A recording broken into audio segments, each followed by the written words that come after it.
So they can just not go and find the currencies here. For example, Nestle find out that, okay, buying raw material from Venezuela is cheaper.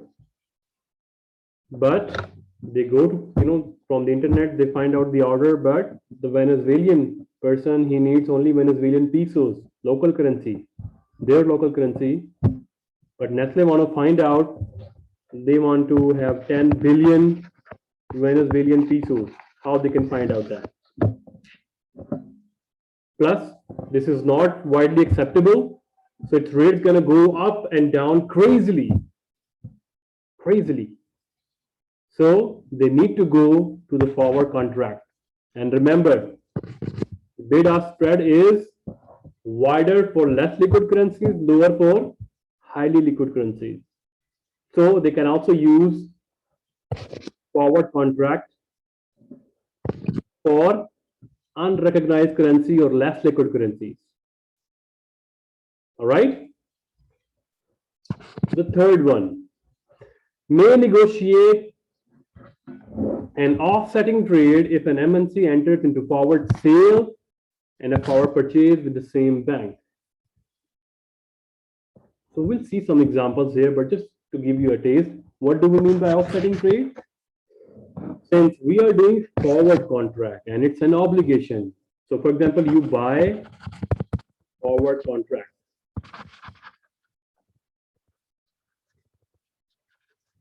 It means you have become purchaser of the currency. Buying means purchaser of the currency. So at the end, you need to buy. Right? And time T, for example, after 30 days.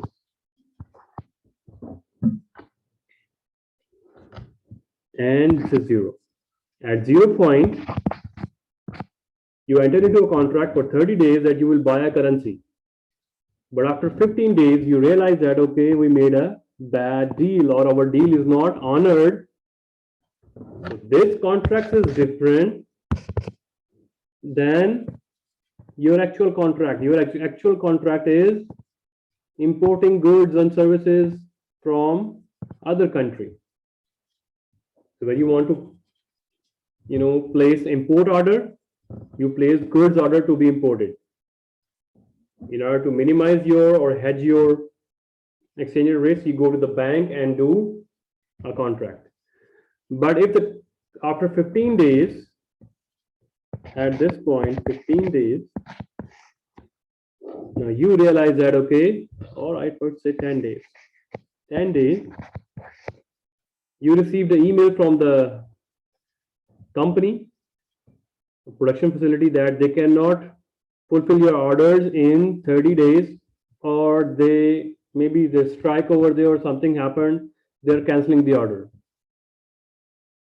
So your import order is cancelled, but you already are in forward contract, right? And what you need to do, you need to take an offsetting position. You will go to your bank again and will say that, look, we had a contract on 1st of January to 30th of January that I will be buying the currency, for example, this Venezuelan peso, after 30 days. But now I don't need that. So let's do an agreement that I will be selling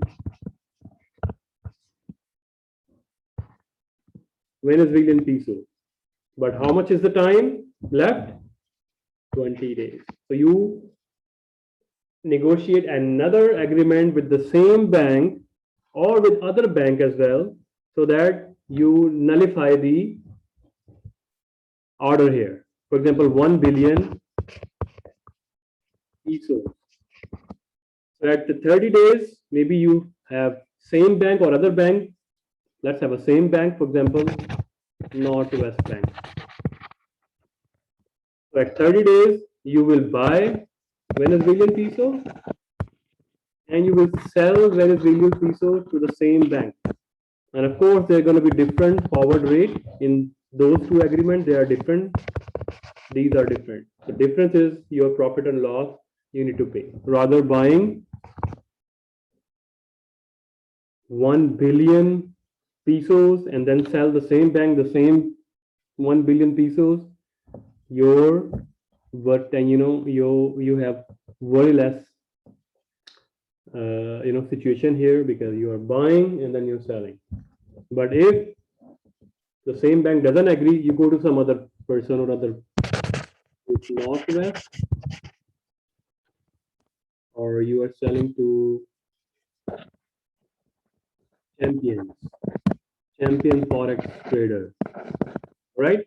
So you buy 1 billion pesos and you sell 1 billion pesos to this. You have a two forward agreement. Here you are a seller and here you are a purchaser. You can offset the position. So you can also use contracts to for offsetting trade purposes as well. We'll see some examples here and it will further clarify the knowledge here. Number 2, non-deliverable forward contracts, NDF. What does it mean? What if you have the currency, but if you can find the currency easily? Even then you are worried about, okay, you have 1 billion pesos in your account, or you can find in the market or in your area you can find 1 billion pesos easily, but you are worried that after 90 days the price of peso, 1 peso gone up, right? You go for non-deliverable contract. It means at the end the obligation is that the 1 billion peso will not come to your bank account, or if you are a seller, then it's not going to be decreased from your bank account to other, which means the physical transfer is not there, only difference is transferred. Guys, you understand? For example, I have a question. yes. So the difference, this is the question, yeah. Can you please repeat?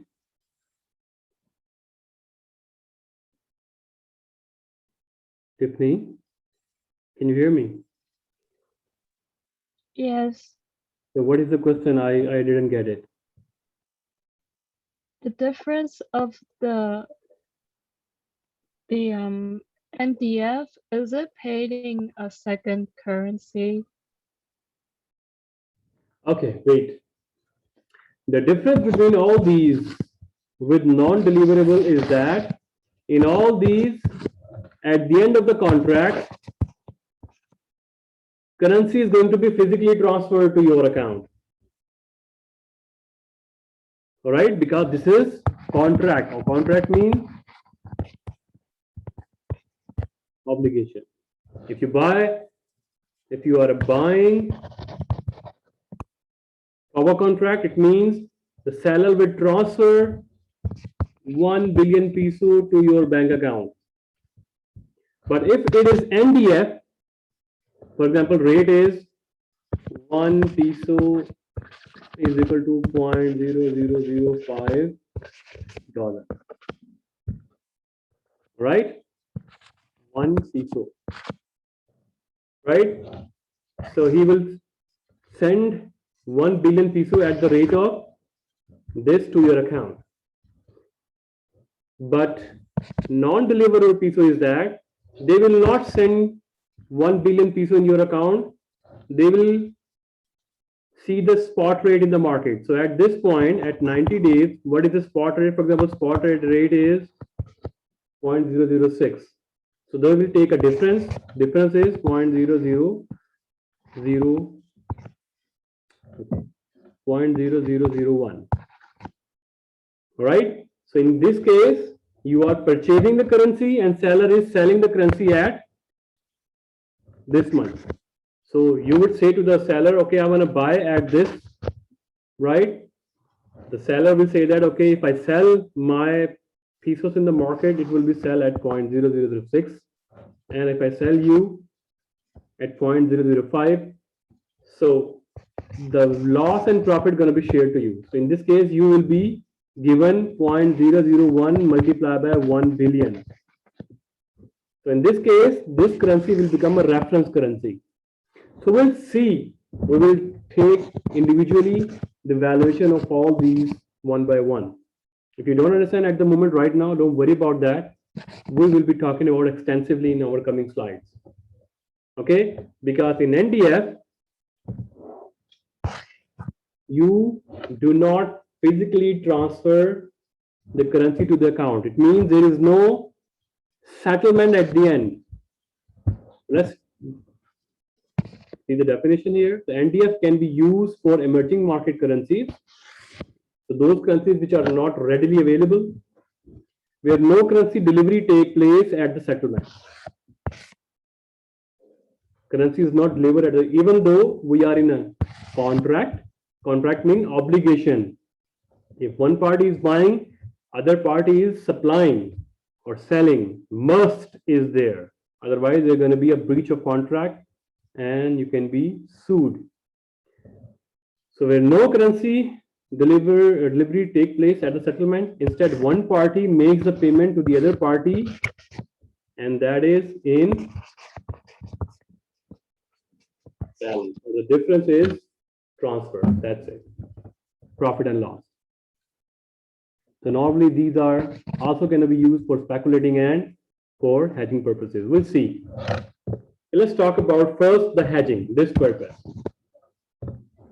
So how MNCs use forward contracts to hedge. So we see some examples here. So remember, MNCs use forward contracts to hedge their imports. So for MNC, as a company, what is my biggest worry? When I'm importing, the foreign currency may appreciate.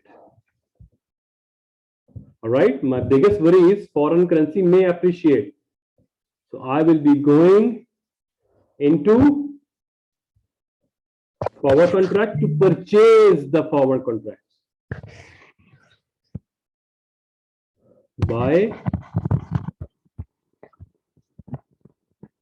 forward, which means when MNC do this, buying a forward contract, it means they are buying foreign currency to pay for imports.